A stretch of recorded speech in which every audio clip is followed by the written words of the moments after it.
Mike Dolson, I'm here. Tom McDonald, Une. Jennifer Finley. Here. Jim Molitor, Carol Langford, Danielle Matt. Here. Bing Matt. Here. James Still Jr., Martin Charlo, Present. Len Tooties, I'm here. Lanish Trahan. Martin, will you give us a prayer this morning? If you would, please.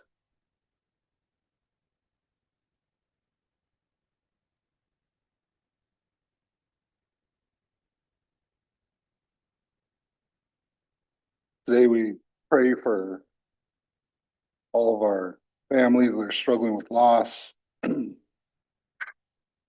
Prayers for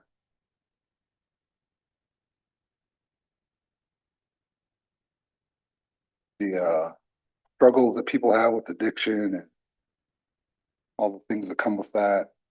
Prayers get out of this epidemic that we're in. People don't like to talk about. Prayers for our families, our elders, our children, veterans. Prayers for our culture, our language keepers, our language teachers. Prayers for all the people out there that take care of the less fortunate people that are struggling with shelter, and when it's starting to get cold out, we can do things to impact people in a positive way. Prayers for all our friends, our enemies, and everyone in between.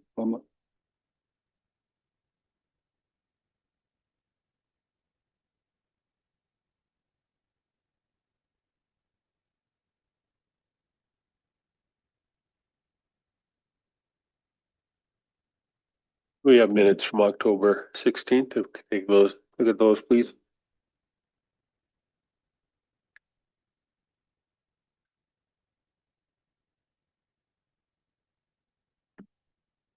Thank you, Mr. Chair. Just for the minutes, was absent, but for the minutes, I'd like to have it show that I was at the Affiliated Tribes of Northwest Indians annual meeting. Thank you.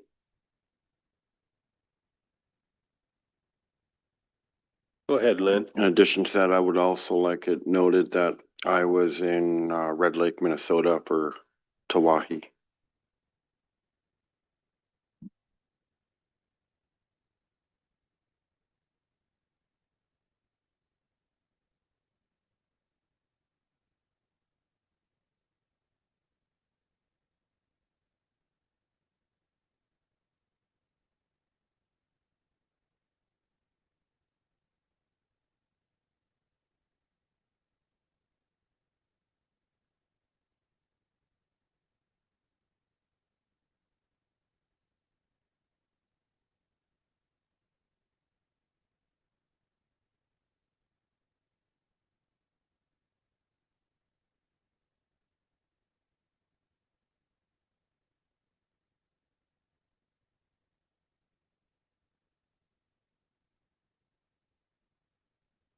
Mr. Chair. Go ahead. Thank you, Mr. Chair.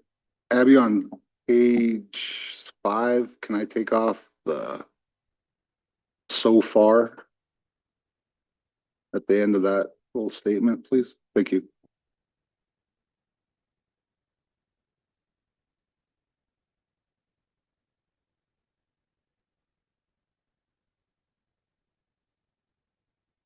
And Mr. Chair, Go ahead, Martin. on the last page, I haven't sent that to her yet, but I was going to send the actual names of some of the people that helped that day, the Bear Tracks Bridge powwow.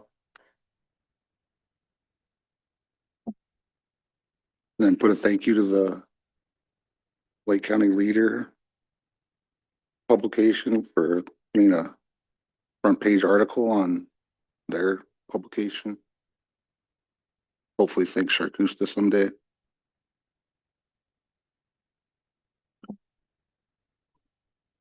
Motion by Martin to approve the minutes, the October 16th minutes with additions or correction.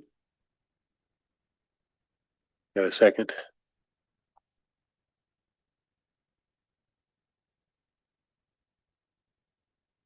Need a second by Danielle.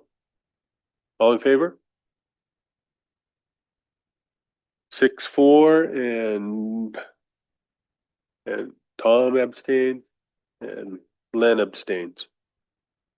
We have an agenda, of 2 walk-ins and a couple other issues. Anybody else with issues for the agenda?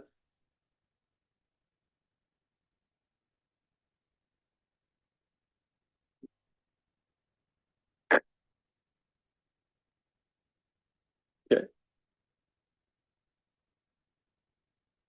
If there's nothing else, I'd entertain a motion. Motion by Tom to approve the agenda with additions, second by Danielle. All in favor? We're unanimous. Are the walk-ins ready? Kara Irvine would be the first walk-in.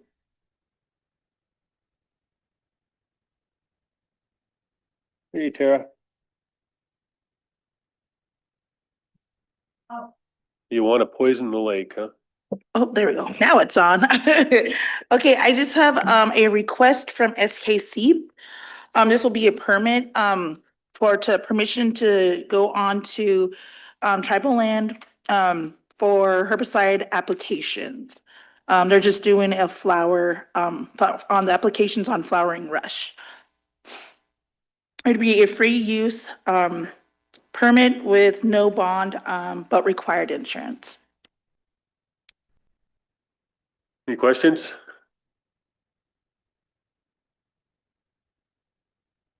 Motion by Carol to approve the revocable permit to apply herbicide to Flathead Lake.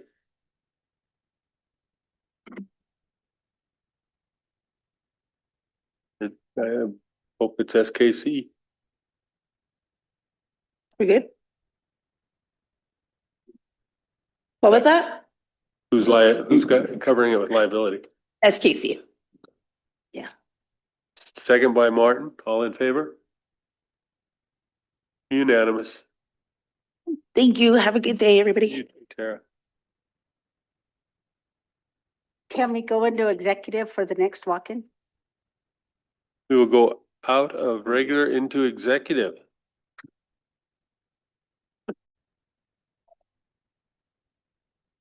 Martin? I would still want to do it on a case by case basis, right? Tom? Okay, thank you, Mr. Chair.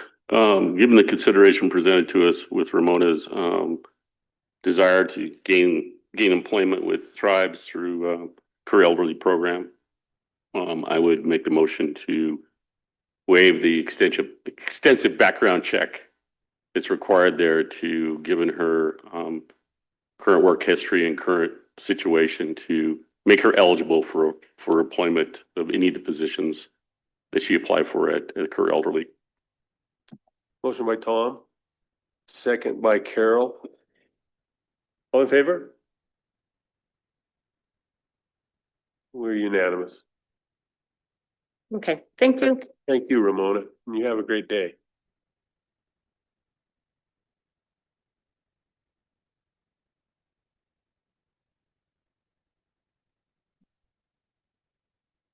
And then,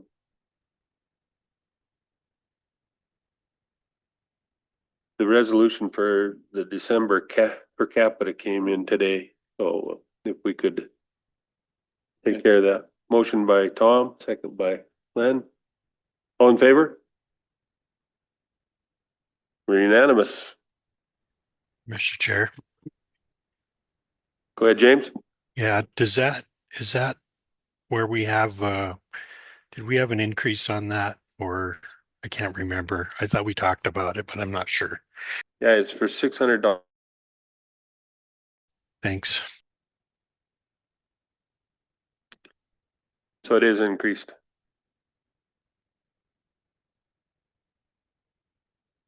Do we have something written up about that? Been getting a lot of questions. Yeah. People aren't sure. Or would that be maybe we shouldn't until after the election? It certainly will be written in the minutes for today.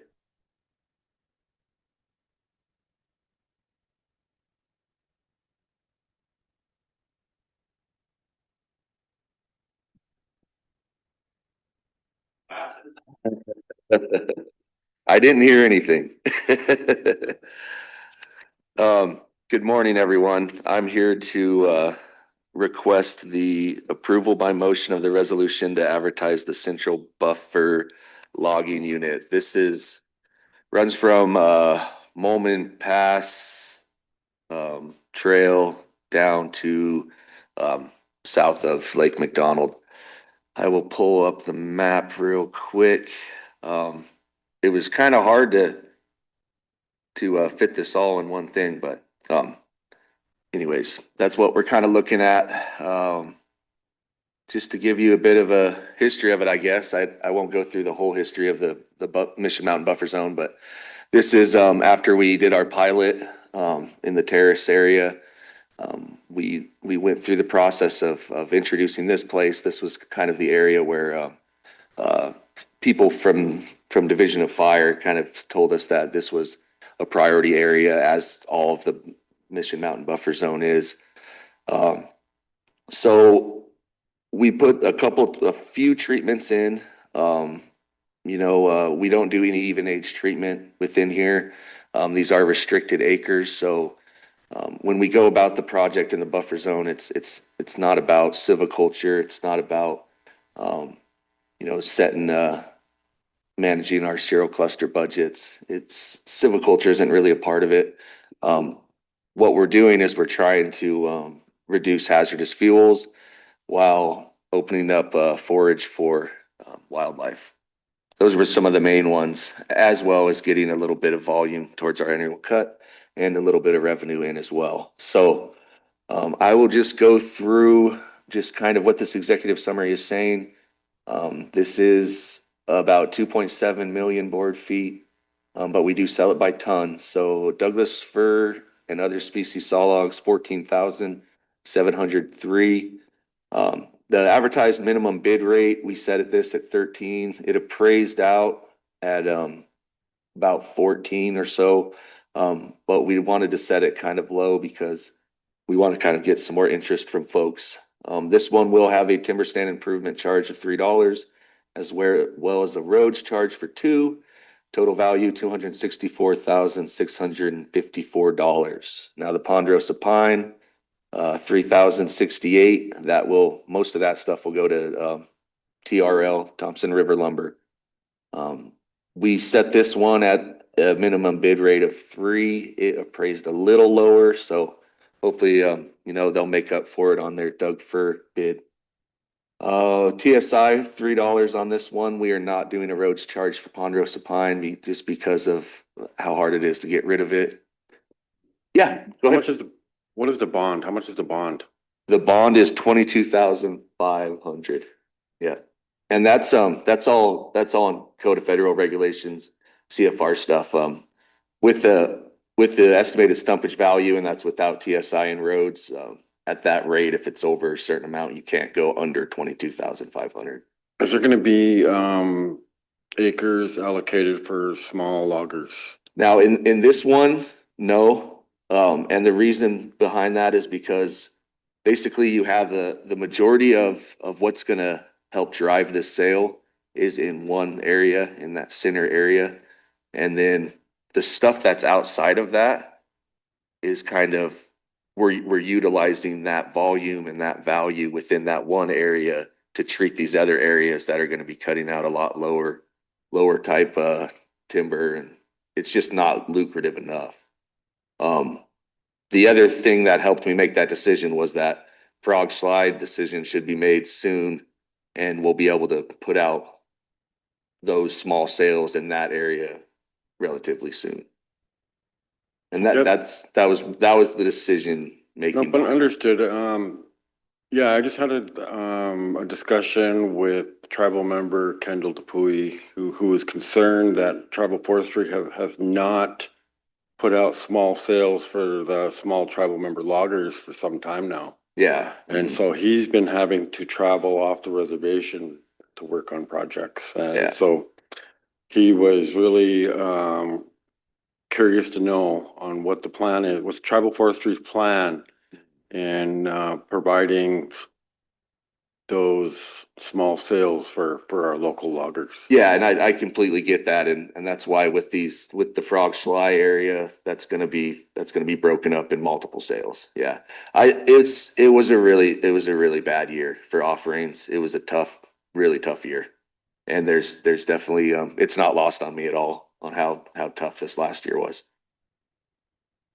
So in regards to the market, what is, Ponderosa Pines selling for now? I think they praised the larger stuff. They gave us 375 per thousand.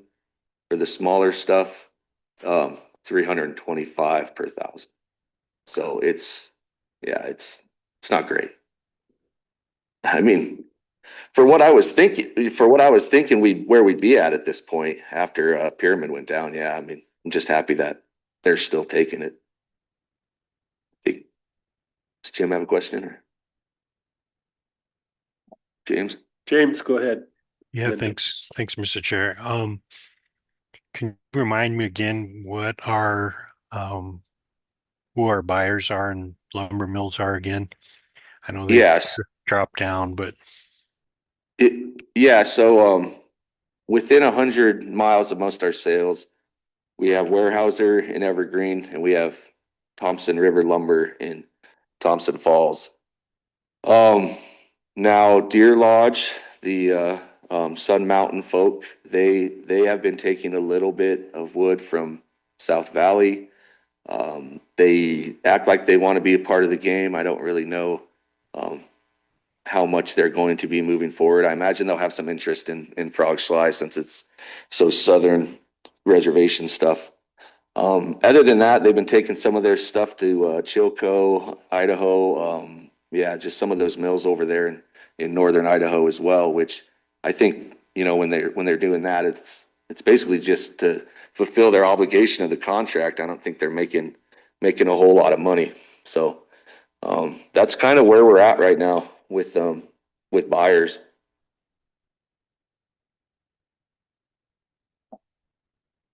Oh, Thank you, Mr. Chair. So Pat, this map is all the blocks that you have, go Yeah. all the way down to south of Lake McDonald. Okay.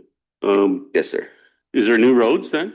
Or are these all existing roads? There's a few temp roads that we'll put in, a few spur roads, but those will be removed after the sale. Is this small group selects or is it all individual? There's no clear cuts. Well, no clear cuts, no. It is, we called them commercial thins. Now, if I would go back at it, I wouldn't call them that because that's kind of making it sound like it is a silviculture call. So we have like a thin from below, which is what you see in that red. And that's kind of taking your suppressed and your a few codominants out of there. Still leaving it really heavy. And then the ICO, which is individual clumps and openings, is the stuff in the green.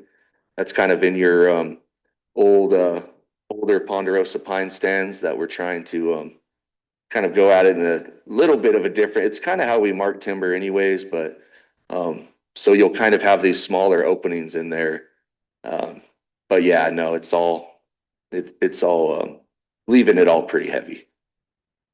Just for council's edification, the green one that he's just talking about in the map is what simulated the creation of the tribal wilderness area. That was the proposed Ashley Lakes timber sale that the council put off to the side and voted in 1979 to set up the tribal wilderness area versus logging that mission front in that particular area. Just for historical record. One of the things that worry me about this, and I guess would be the potential for the weeds. What is your weed treatment plan for this? Because it's all in jeopardy along that mission front. And when you open it up any wee bit, there's going to be that disturbance potential for the knapweed to go crazy. Yeah, so it's going to be, we're going to try to get in there definitely right away. I don't think we're going to be able to get a pre-spray because of when we're selling it right now. But we'll make sure equipment's washed. I know opening up, you're gonna have those issues, but we're gonna be aggressive about it. And we've been trying to do that with these timber sales, just going after it right away. Get in there and treat them right away, because I know in the past we haven't always, sometimes I think it falls behind. And then that's when you're kind of seeing these areas, but typical stuff, grass seeding the landings, grass seeding the piles, and then doing a chemical treatment as well. And trying to be aggressive about it, like this coming spring, and then another one, because it'll be 2 seasons. It's all wintertime only logging. But yeah, so that's kind of the plan, is to kind of be a little more aggressive about it. And we've been trying to do that. We've been trying to spray each season after logging, just to stay on top of it. Glenn? Thank you, Mr. Chairman. Just looking at some of the units here, I know when we open those stands up and with these kind of habitat types, we will have blowdown.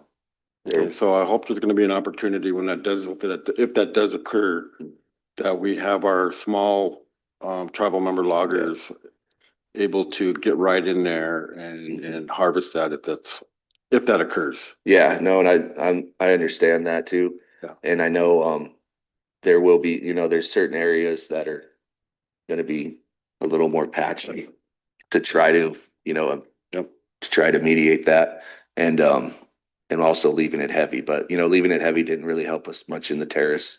So yeah. All right, thank you, Pat. We would do it, we would do it just how we did the northern buffered pilot, open it up for small loggers. So Martin?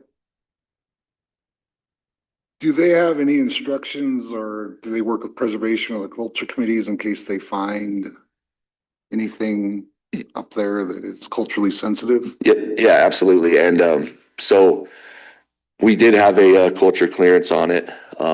So they checked their records, and they walked the units. But as you know, that doesn't always mean you're not gonna run into something. So we do have a presentation, and typically we have them run through through the culture committee. Our contractors have to go through that, and then to give them an idea of what to look out for. A lot of our contractors that are still in play, I mean, we only have a couple big ones, and they've been logging on the reservation for a long time, so they know what they're looking for. But we still have them go through that presentation. Yeah, I just know that there's families that's their area. Absolutely. To the east, so. Yeah.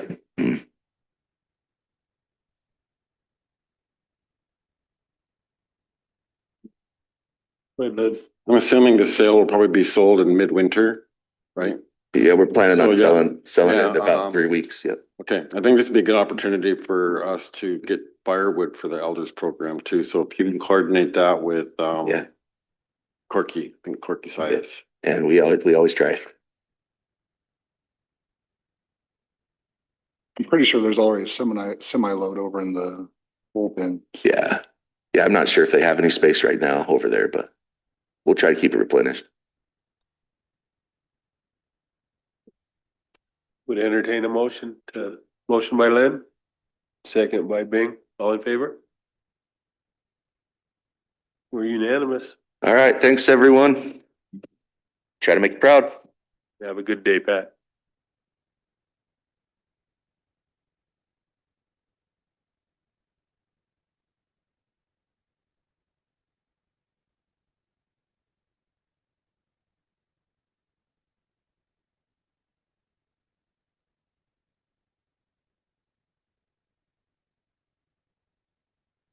Welcome. You can turn your mic on, and you can use your mouse to change your pages.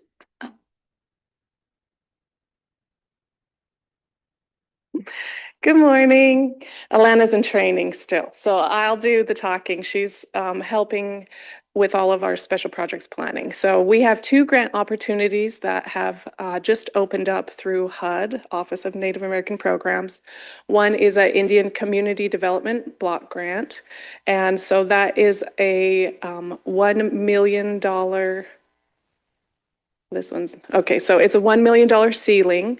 And as you know, we have $2 million for infrastructure that we are anticipating putting in at the Arley area. We would use this grant to do coordination of manufactured homes, and then we would give subsidy to low-income tribal members. So the new homes that we are going to be helping, the new home site, we will now have a plan on how to get the infrastructure in and the homes in. So that's the first grant that we are applying for. And then the second grant is the Indian Housing Block Grant Competitive Grant for 25. That has a $5 million ceiling. And with that, we are proposing to build a new permanent supportive housing project. So it would be for the Defender's Office still, but it's going to be tucked away down, it must be like 8th or 9th Avenue in Ronan.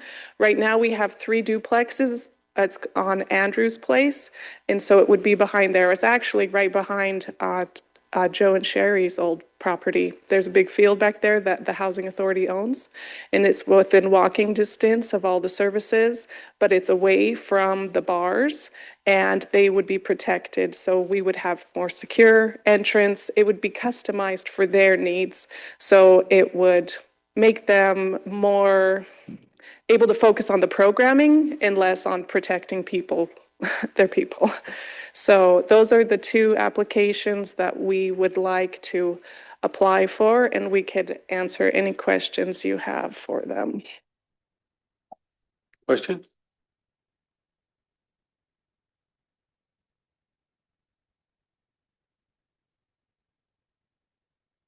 Mr. Chair. The first one was, that should be $1 million, right? Not 500,000?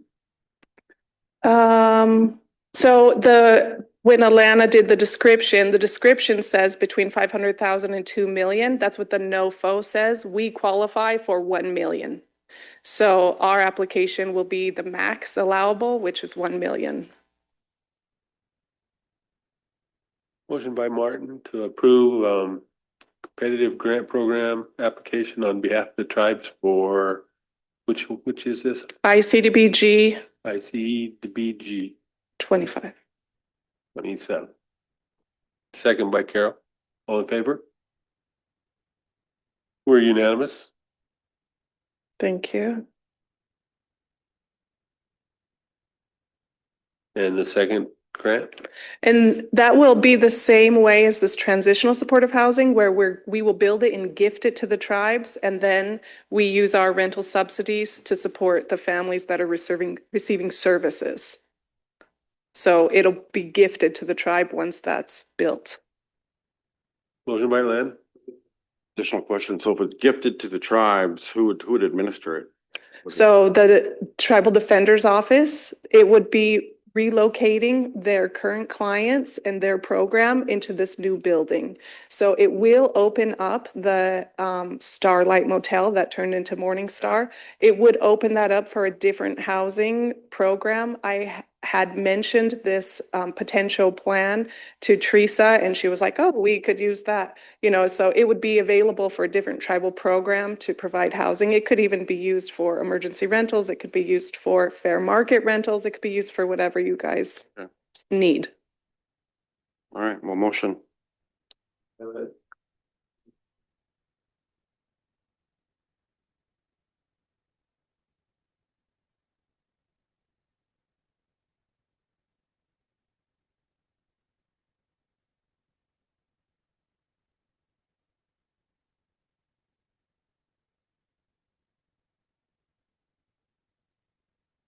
Excellent. Thank you. Thank you very much. Carol? Sorry, Lana, you don't get off that easy. Have a seat. No, I just want to say, Jody, how much I appreciate you taking our young tribal members and training them like this. Because it's so important that our people start moving up. We just heard this morning how, you know, some non-members that are actually supervising and, you know, and the only way we get our tribal members into these positions is do exactly what you're doing. And I know this young lady is very capable and So I just want you to know how much I appreciate the Being our work that next you do. director. And also on on all the housing that's going on, it's just wonderful to hear that we're really focusing on the people with the most need and that these Yes. individuals. Well, and we Thank did you. strategic planning in 22, and the result of that was to shift our focus from our units to our people we're housing.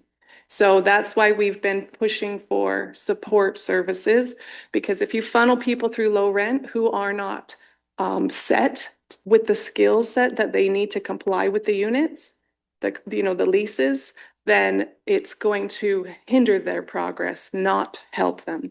And so we are trying to create programs where there's support services to meet people where they're at and help them progress. And yesterday I was at Service for D and talking to a couple of individuals. I think it's a good idea that we all come together in a room and sit down and talk about all the services that are available, because I really do get the impression at times that we are siloed. I don't think it's intentional siloed. I think we're all kind of just doing our thing, and I'm not particularly talking about housing, but I think if we all get in the room and sit down and talk about, like NARS, your program, defenders, everybody just sit down and really Yeah. hammer things out. And I think we'll have such an awesome program, because we have an awesome program now. And I don't want anything to happen to that. So I think it's wise that we just all come together in a room and discuss it. I think so too. And I think that if we have, we need to keep putting in our forefront the person's perspective who we're trying to serve. Exactly. Because if we create programs that they don't want to participate in, the program's not going to go anywhere. Yeah. Right? And that's what I love about NARS is they are taking the people who are ready for recovery. When you are looking for support, when you're ready to find your sobriety, that's the most crucial time of your journey. And that window might be 2 minutes. It might be 1 day. It might be 1 week. We all suffer from some kind of like cravings and tendencies that could lead into addictions. And so if we understand what's causing them, we can help address them better. Sometimes like my addiction is sugar, and I'm like 23 days off right now. I made it 530, then we went on vacation, and I haven't been able to get off since June. Now I'm 23 days, 23 days clean. But it helps me have compassion over people who are dealing with addiction, because I don't understand what causes my cravings. I understand what triggers it. I understand how to reduce my cravings, but I don't understand what the causes are. And I may never know, but I know we all suffer from something. People have eating disorders, people have alcoholism, people have everything. We all are coping mechanisms we create. And so until we figure out how to help the people where they're at and help become aware of what we're doing, that you can't heal, you can't change. So that's why we've been trying to do support services. So we're recognizing, we're becoming more aware. Yeah, I'll let you off the hook, Lana. Oh, sorry, that was for her. Thank you, guys. I talked to her a couple months ago, and she said she actually wrote a paper about being executive director in one of her college classes. So she's a SKC student, and I'm helping her. I could see her in 5 or 10 years taking over for me, and I could do something that's less emotionally distressing for me. So yeah, Alana is going to be my shadow for a while. All right. Thank you, guys. Okay. Thank you. Have a good day. Good job, Becky. And Tammy and John Wheeler are on Zoom. Morning, John, Tammy. You're up. Morning. I Morning. have Tammy for public health, emergency preparedness. And what we're doing there is we're requesting for a waiver for IDC. And then I also have requesting approval, a resolution for Peak Foundation grant administration via Montana Community Foundation. I'll present first the Peak Foundation grant, and then I'll turn it over to Tammy. David Joseph wasn't able to join us, and it's actually his grant that he's going to be managing if you approve our resolution. This is a Star Peak Foundation grant administered via Montana Community Foundation. It is for behavioral health funding in Sanders County. We currently have an MOU with Dixon School to provide behavioral health services for students. We intend to reimburse 0.25 FTEs for one current behavioral health provider to use our mobile behavioral health unit at Dixon School and for the Dixon community.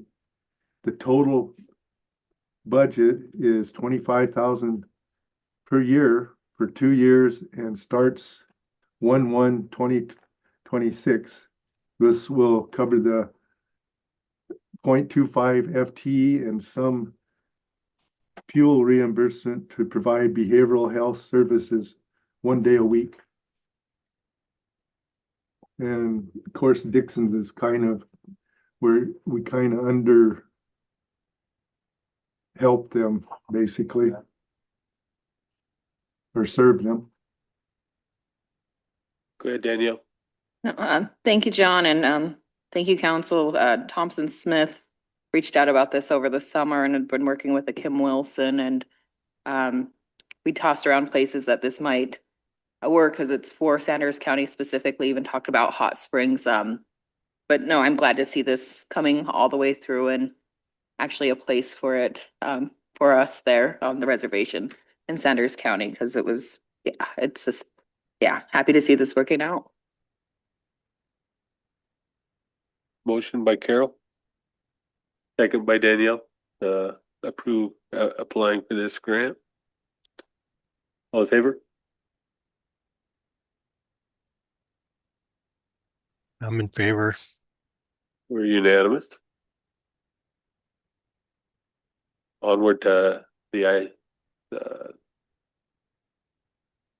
IDC issue. Okay, I'll turn that over to Tammy. Good morning, everyone. So I don't have the ability, John maybe can scroll down to show you the emergency preparedness grant that we have been getting for many, many years went to a reimbursable payment system this year. And listed in section 5 B, it talks about that the tribes are only able to bill and receive reimbursement for services that have been performed.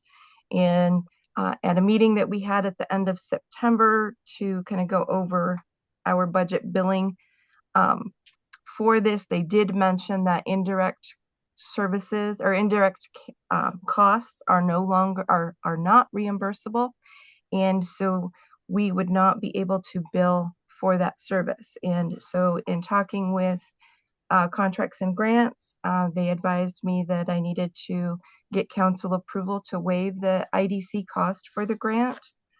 The total grant award is up to $55,011, and the assessed indirect cost for the year on that is $7,411. And basically, if we don't waive the cost, the tribe won't get reimbursed for that. And it will actually cut my spendable budget down to $47,600. And if we are allowed to have the IDC waived, then I would be able to spend up to the $55,011 on preparedness activities and supplies. And so I'm just requesting a waiver of the indirect care costs. And it was outlined in the task order, which was reviewed by the tribal legal at the state level as well as our legal system, and then signed by Chairman Dolson. Other questions? Oh, Well, Mr. Chair, I make a motion to waive the indirect, since this is already a vetted program, it's already in the system. So a lot of those costs that would have been something we'd want to seek reimbursement for have already been initially taken care of. So it's an existing grant. It's right around that threshold that doesn't cause us a lot of heartburn. So I would make the motion to waive the IDC.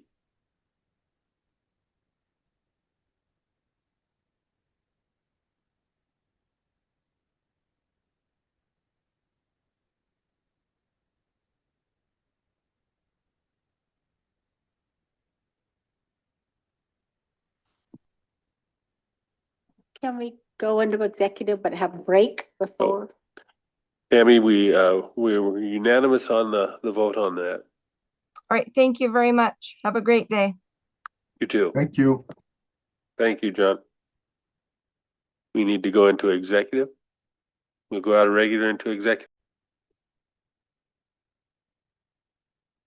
So the first action item, Mr. Chairman, council members, would be to approve the modified education advocate agreements with school districts on the reservation. Motion by Martin, second by Tom. All in favor? I think we're unanimous. Do you need a separate one for the Arlie one? Yeah, perhaps, Mr. Chairman. Okay. So, yep. So the second action is to modify specifically the Arlie contract. Motion by Bing, second by Tom. All in favor? We're unanimous. And the last one is the opioid settlement resolution with the Sackler family. Motion by Len. Second by Jen. All in favor? We're unanimous. Okay, well, thank you for your time, and I'm sorry for going into your lunch hour. So, appreciate it. Okay. It's the only time I get a Lindsberger, I tell you. Thank you. Right, chicken sandwich, my bad. Can't even identify my meat right. What am I doing here? Man. 1 o'clock. There is one other thing could grab hold of while we're here. I did check, and the meat processing board can be as many as 5 people. And so we had talked about the possibility of expanding it from 3 to 4 to include Dan DePoe from our interviews the other day. Go ahead, Tom. Yeah, given we're in open session, given that consideration what we had before in the interview process, I would make a motion that we would add Dan DePoe to our new meat plant board. Motion by Tom, second by Len to add Dan DePoe to the meat processing board. All in favor? We got 6-4 and Carol abstains. Thank you all. We'll be back at 1. Well, good afternoon, you guys. Kisuk Kukit, Cheshahot, Pesia, Chinlemplu Ethwichtemanyel Paskat. Glad to see all of you guys today. Glad to be here.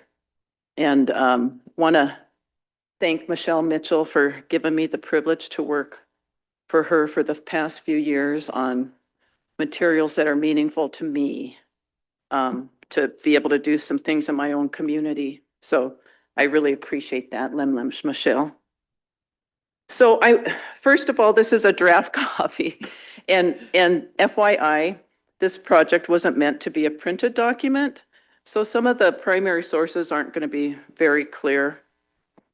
This is going to be a PDF file that lives online that will be in color for teachers.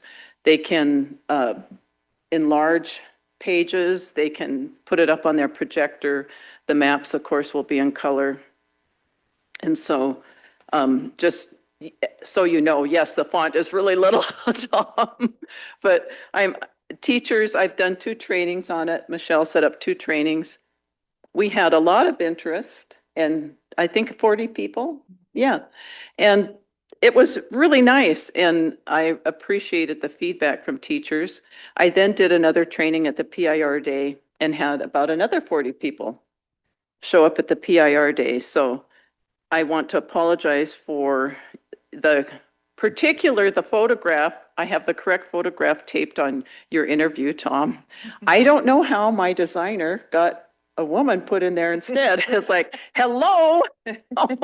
So, but I wanted to correct that on yours, Tom. So on the rest of you, it's just kind of stapled on there, the correct page.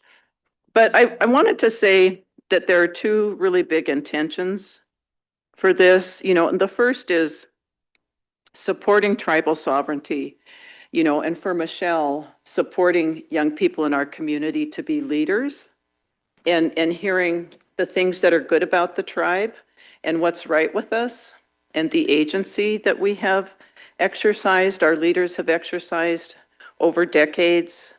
And Jennifer Finley was really interested in that also, but Michelle was looking at giving young people leadership examples. What is a leader? And in the work that she's doing with young people and giving them opportunities to be leaders. So that those intentions I hope were met. And then the other one was supporting teachers. And that's for Michelle also, because you can't teach what you don't know. There's actually a book written by a white educator that says you can't teach what you don't know, and you can't.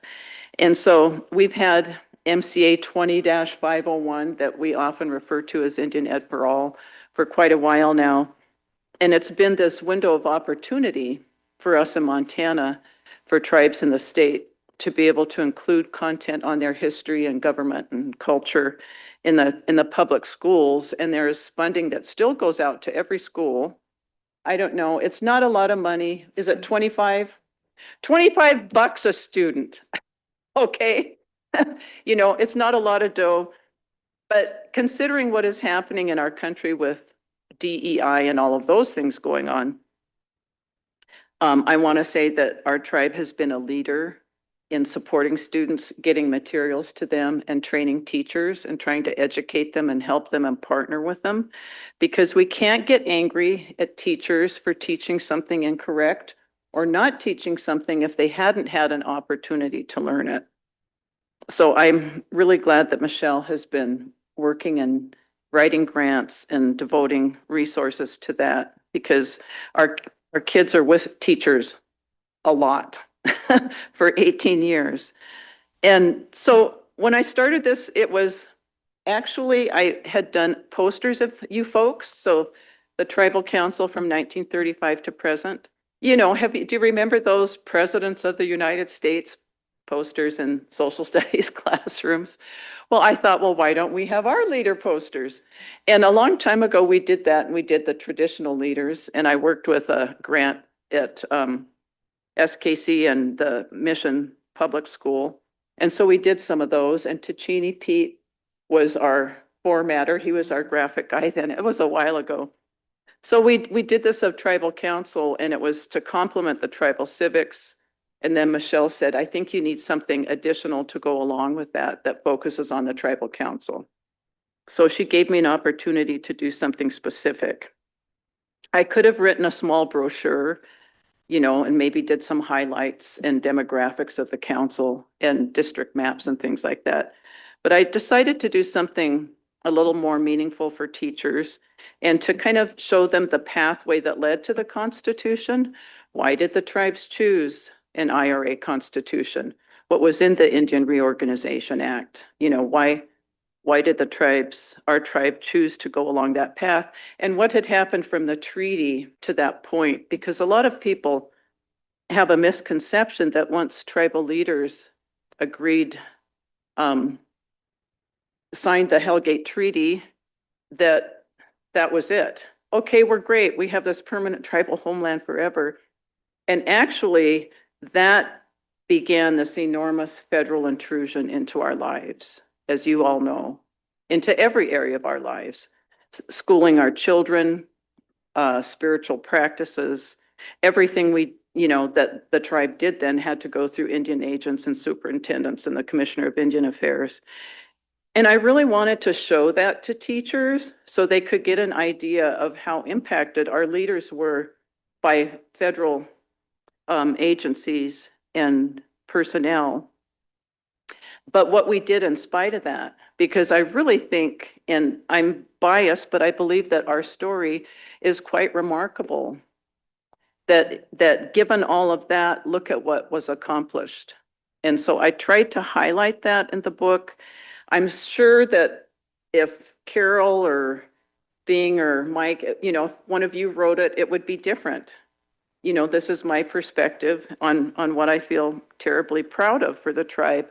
Number one, I was proud that that Mary Lamry was like the president of a Flathead Tribal Council, that we were trying to engage with Washington, D.C. in a way that they would understand early on. And so James Steele and he showed me where some of those primary sources were.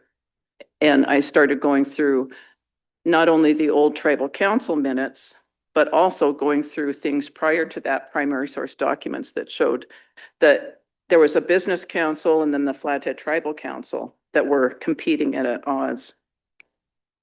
And tried to show the tribe's agency, because sometimes when people do tribal history, it's like all these bad things happen to us, and we're just sitting here, oh my gosh, another bad thing. No, that wasn't what was going on. And that isn't what you guys are doing. You're actively engaged in meeting the challenges of the day, but also in being proactive.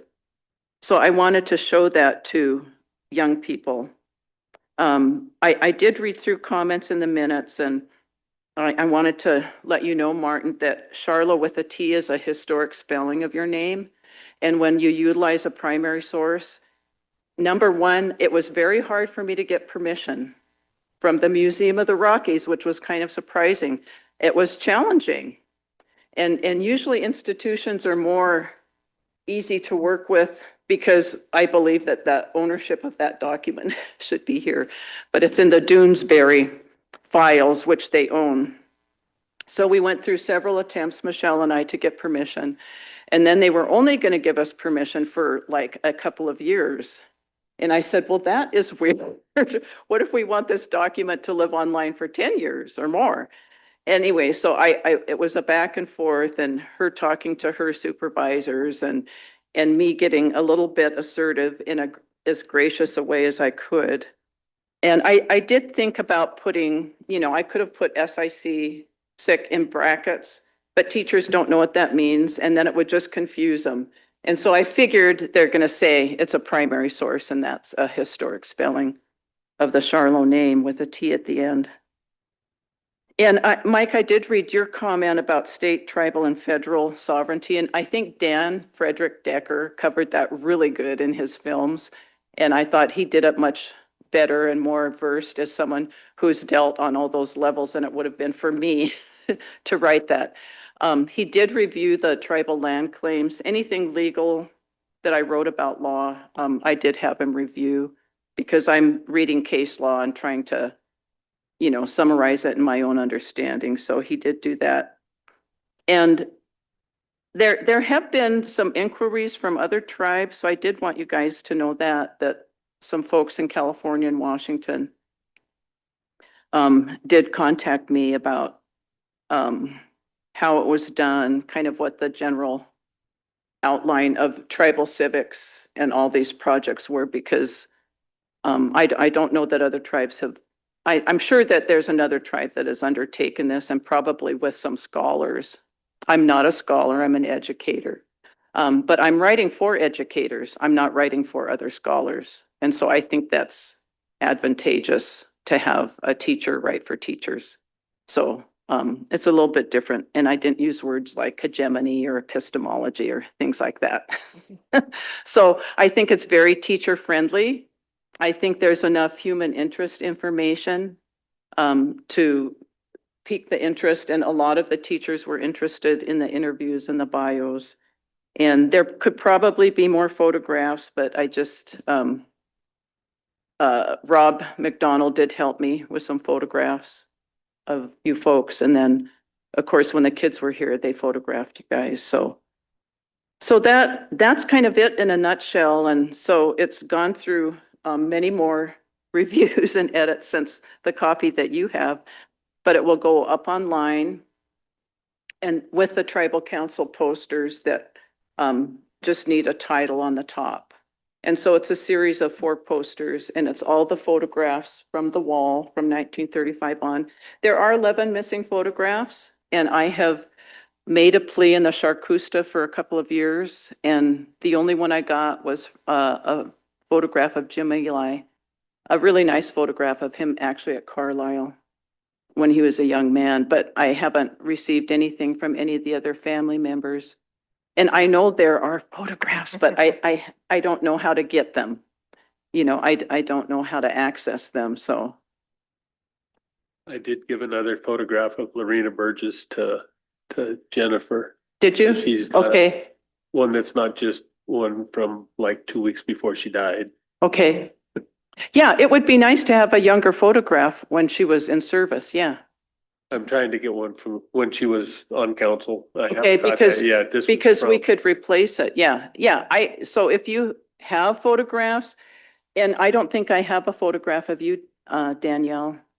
And so if you have a photograph you like, it doesn't have to be the one from the council website or tribe's website. If you have a photograph you like, I'm happy to put that on there. And so I can do that. My graphic designer lives in Stevensville, and I've worked with him for 25 years. So he's really quick at exchanging photos. So if you don't like your official portrait and you want something different, I'm happy to replace it. So thank you, Mike. If you could get that to Michelle, then she could get it to me and I would swap that out. That would be great. So anyway, I just wanted to formally give you a hard copy so you didn't have to go through the really mistake-riddled one that you have electronically, so please delete it.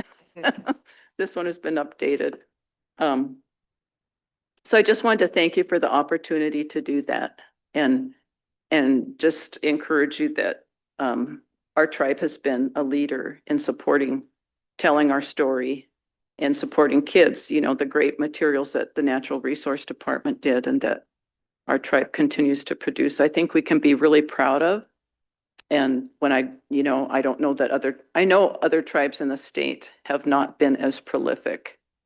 And I've been asked by a lot of other folks to support their work. I just turned down a contract, so I just want to work at home. So anyway, thank you for the opportunity to do it. Go ahead, Lynn. Julie, I believe this is the first time this has ever happened. I mean, having a project like this, and I really appreciate you taking the time because we couldn't have had a better talented person like yourself to do something like this. So we really appreciate it. I mean, I know it takes a lot of time and effort to do something like this, and all your work. You always do phenomenal work. And so I'm learning a lot as I go. Yeah, so we're very grateful that you stepped up and took the time to do this because it's really important to have this information out there to the people. So thank you. Yeah. Carol? You also, Julie, I know the effort and the hard work that you put into everything that you do, and it shows, and appreciate it. And I know, schools have asked me many times, and I'm not the best orator out there. So I think it's really important that somebody did put it in print, and it's very nice. And, Vance Homegun the other night at the council candidate forum, he said, critical thing, the most critical thing as a leader, you need to know how to speak. And I know, serving up here for a while, a lot of people don't speak very often, but when they do speak, it's powerful. But I think we need to do more of that at times. And it's taken me, 32 years to be able to talk with. But yeah, I think it's important, but I really appreciate you putting in these things in writing. It's important. Thanks. He did ask me where he can access the tribal civics films, so I think he's interested in becoming more versed in some of the political history of the tribe, which is good. And that's the purpose for young people. And I did have to say that I gave a copy to Virgil Dupuy because Virgil, when he was doing the land tenure, Indian land tenure project, compiled the land acquisition data. And so I wanted him to look at it, make sure it was correct. And he really liked it. And he printed a copy for all of his employees, his staff, as required reading. So I think that's great that it's going to educate the people he's working with. So, yeah, thank you. Tom? Thank you, Mr. Chair. Julie, great work. Just outstanding. I really appreciate it. And everything you do, I can't wait for volume 2. We could do a volume 2. But interestingly enough, when I was over at AT&I last week, everybody complained about this, that there is no edification out there in the public school system. People don't know what treaties are. They don't know what treaty rights are. They don't know. So who is the responsibility to educate these people? Well, it's ours. We need to defend our treaty. We need to do this all the time. And so this is really a great body of work. I really want to thank you for it because it's needed for everybody. That's why they're asking, other people need to do this. Yeah. And I can't say enough about my appreciation that we have this before us today. So thank you. Thank you. It's nice to have all the documents and the one thing I would recommend if it is ever possible, and I know this isn't a good time because funding is thrifty, but a part-time tribal archivist, so somebody that either has a library science degree who's very organized, because a lot of historic, everything you're doing is a historic record. Sometimes we're not aware of that and we don't treat things as such, even the council minutes. So I have to go and read them online in this horribly disorganized Montana Memory Project website that is so hard to navigate. You have to be, committed to get in there and then your eyeballs are ready to fall out. So it would be really great, but I thought all of those council minutes we should have here, so that young people coming up can do this kind of research. SKC should, I don't know, somewhere all of this information needs to live, all of the council minutes that are, that could be accessible and all of the resolutions, all of those things are so important to access. And anyway, I don't know if you could ever do a tribal archivist, but that would be a fabulous part-time job. Wouldn't have to be full-time, part-time job for someone. Not me. I'm not organized. I couldn't do it. I'm barely organized. So, but thanks you guys. I appreciate it. Lim. I think one thing we also need to do is make sure we preserve those documents. Yes. Because I remember researching those and I'm sure my greasy hands were going through them like this, doing water rights research. So, and Anita Matt did the same thing for them. So I think it's important that we preserve those the best we can, but also make sure people have access somehow. Yeah. The land acquisition data that Virgil did, he hired someone who went through every tribal council resolution to purchase land. And that's how he compiled all of that. And then I came in and you guys said you wanted it updated. And so I ended up, I wasn't successful with my request to the lands department. So I want to compliment you on your GIS department. Those folks are amazing and awesome. And I sent Pete an email and I said, is there any way you could provide me this data? And he said, sure. He said, and would you like it on a map? And I can have outlined in red all those pieces that were purchased. And I said, wow, that'd be like the best. So they are great people. And so that's how I got the data from 2014 to present. So, but again, where can that be so that people could access it? The Indian Land Tenure Foundation was, thought our tribe was a marvel for how much land we had recovered. It's a really powerful story. That fighting termination, conservation record is so powerful, and a lot of people know about it across the country. And so I'm really proud of that. So I'm proud of what you guys do, and I'm really thankful that I have a freezer full of bison meat. So thank you for that service to the membership. I've got 3 big yayas. Thank you, Julie. Okay, thanks. Thank you, Michelle. And Can we go into executive for the last item, or did you guys want to adjourn for that? say again? Did you guys want to, here you go, Michelle. If you guys wanted to go into executive for the last issue with Lindsay, or if you guys wanted to adjourn before talking with Lindsay and them about the Idaho Kootenai update? I think we'll just go into executive. Just in case something might have to happen. Got a regular into executive.